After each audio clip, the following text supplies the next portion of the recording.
चिंताएं हैं, बहुत सारे धर्म के लोग हैं।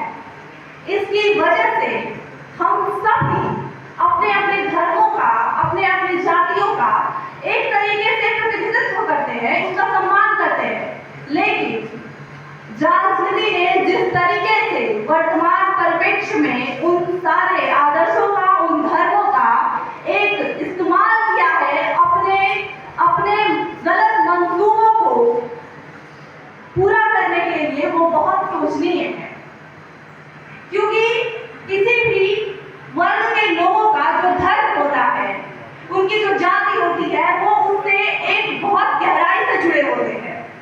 लोगों का धर्म, उनकी आस्था को टारगेट करके, उसका यूज करके जिस तरीके से कॉर्पोरेट सेक्टर को आर्थिक रूप से इस देश के लोगों का शोषण करने के लिए प्रयोग किया गया, उन लोगों द्वारा ये बहुत ही खतरनाक है।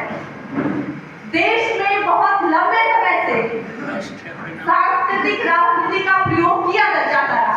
कोई भी पार्टी आई हो, उसने कहीं ना कहीं किसी न किसी परिप्रेक्ष्य में ये काम किया है। लेकिन आज स्थितियां जिस तरीके से गंभीर होती गई और जिस तरीके से लोगों को, जिस तरीके से खासकर युवाओं को टारगेट किया गया, इस सांस्कृतिक राजनीति का हिस्सा बनाने में जिस तरीके से उनके हाथों में कलम की जगह बंदूकें, पत्थर थमाए गए, ये इस देश के लिए बहुत घातक है। क्योंकि हम सभी जानते हैं कि इस देश का युवा आने वाला भविष्य है। जिन युवाओं को अपनी कलम से इस देश का इतिहास लिखना है, वो युवा आज धर्म और जाति की राजनीति में लग गए हैं। जिन युवाओं को आज सड़कों पे उतर के रोजगार की मांग करनी चाहिए थी, वो युवा आज या तो आत्महत्या करने पर मजबूर है, या वो इतना डरा और सहमा है कि वो चुप है, या उसे समझ ही नहीं है कि इस देश में क्या हो रहा है धर्म के नाम पर। लोगों की आस्था और उनके धर्म का, उनके जो इमोशंस है, उसका यूज करके ये सरकार अपने करोड़पति मित्रों की जेबें भर रही है, उनके लिए काम कर रही है। आज हमारी मांग आर्थिक समानता की होनी चाहिए थी, लेकिन हमें सांस्कृतिक मुद्दों पर चर्चा करनी पड़ रही है, क्योंकि आज स्थितियां ऐसी पैदा कर दी गई है। आज यहाँ मार्क्स की बात की गई। सांस्कृतिक समानता को तभी लाया जा सकता है जब निचले स्तर का हर व्यक्ति सांस्कृतिक रूप से समान हो जाए। सांस्कृतिक समानता तब स्थापित होगी जब सर्वहारा वर्ग की संस्कृति को इस देश में कायम किया जाए।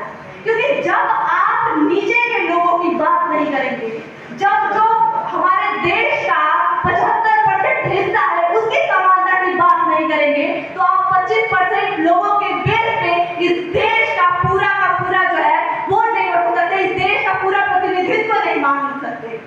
क्योंकि इस देश की जो नींव है वो हाथी पर खड़ा समाज है। हम उसे कहाँ धकेल रहे हैं? हाथी का जो समाज है, हम उसे इस कदर, इस देश की सत्ता ने इस कदर उसे भरमाया, इस कदर उसे नेग्लेक्ट किया इन चंद अरबपतियों के खातिर। जब हम कक्षा 8 में पढ़ते थे कि जब राजा शासन करता था, तो राजा, जनता को पता होता था कि राजा ही शासन कर रहा है और घेराबंदी सीधे राजा की जाती थी। लेकिन आज इस सरकार को फ्रंट में रख के, सरकार को लोगों के सामने रख करके सरकार चलाने का काम कुछ चंद लोग कर रहे हैं। उनके गिरफ्त में पूरे देश के शासन व्यवस्था आ गई है, और ये इस देश के लोगों को सोचने की बहुत जरूरत है। आज ये मीटिंगें सिर्फ इसलिए नहीं बुलाई जा रही है, जिस तरीके से आज महंगाई बढ़ रही है, बेरोजगारी बढ़ रही है, हर युवा को रोजगार की जरूरत है, लेकिन रोजगार नहीं दिया जाएगा। हर काम, हर पॉलिसी जो है सिर्फ चंद लोगों को जो है फायदा पहुंचाने के लिए क्यों बनाई जा रही है इस देश में?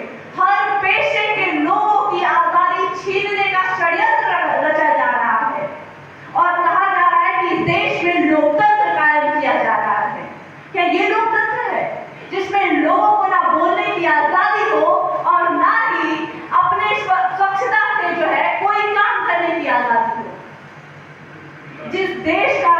जिस लोकतंत्र की बात बाबा साहब ने कि जिस लोकतंत्र के लिए भगत सिंह ने फांसी चढ़ी थी, वो लोकतंत्र इस देश में बहुत पीछे चला गया है। उस लोकतंत्र की आज किसी भी तरीके की सूरत नहीं दिखाई पड़ रही है। धर्मनिरपेक्षता की बात आज एक जुमले से कुछ ज्यादा नहीं लगती। क्यों? क्योंकि देश में इस तरीके का धार्मिक माहौल बनाया गया है कि लोग इस माहौल में गुम हो रहे हैं।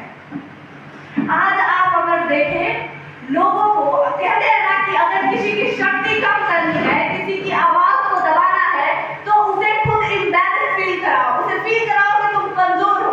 जो इस देश के महिलाओं के साथ किया गया, जो इस देश के दलितों के साथ किया गया, और अब इस देश के युवाओं के साथ भी किया जा रहा है कि तुम तो लायक नहीं हो किसी प्रकार की नौकरी के, तो तुम्हें क्यों नौकरी मिले? जबकि हर इस देश में पैदा होने वाले हर युवा का ये अधिकार है कि वो एक सम्मानित तरीके का जीवन जिए और एक सम्मानित रोजगार प्राप्त कर सके। आज इस देश की सरकार ने इन सारे चीजों को इतना पीछे ढकेल दिया है कि आज कोई महंगाई पे बात नहीं करने को तैयार है। कोई भी इंसान सीधे सवाल पूछने के लिए नहीं तैयार है। क्यों? मैं बस एक चीज कहना चाहूंगी, एक शायरी जो मुझे बहुत अच्छी लगी, दौर ए जुल्मों का खिलाफत करे, दौर ए जुल्मों का खिलाफत करे, हम वो हुकूमत के लिए अदावत करे। हुकूमत खिलाफ है अगर आवाज के, तकाजा है वक्त का बगावत करे, बगावत करे।